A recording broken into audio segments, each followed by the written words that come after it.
الفكر يا إنسان لو أطلقته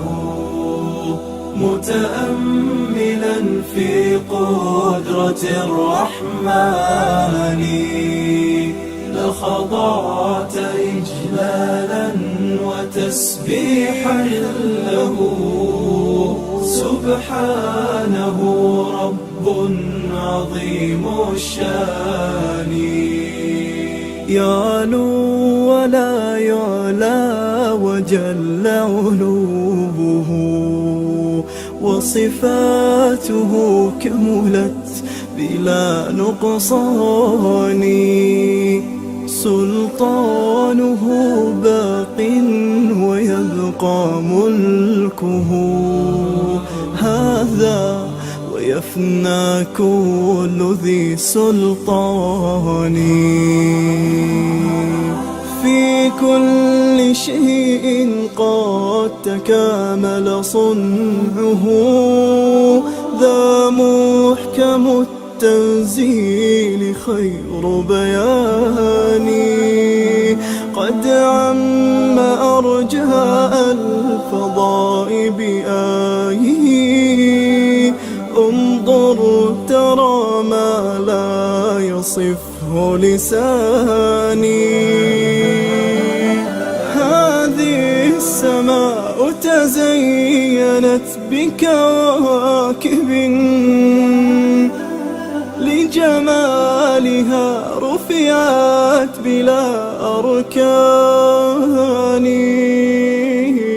والريح تجري والسحاب بأمره يحيي بها ما مات من بلدان هذا ومن آياته تلك التي حملت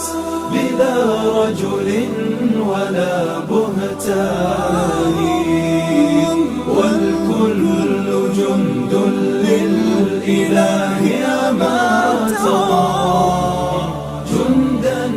يقض مضاجع الطغيان وإذا السماء تشاققت من هول ما وعد الإله بآخر الأزمان والأرض غير الأرض هذا يومها وجبالها نسفت أمام عياني وتفجرت فيها البحار بأمره هذا ووصف الوعد بالقرآن والكل من بعد الممات مرادهم نحو الإله الواحد الديان في ذلك اليوم العظيم نفوسنا حشرت وها قد خاب ذو النكران من بعد مبعثهم حساب عادل يا سعد من ثقلوا على الميزان يا سعدهم وجنان ربي فتحت يتقلبون بأنعم الرحمن قد أفلح الماضون في ركب الهدى وتحرروا من قبضة الشيطان يتفكرون بآي خالقنا التي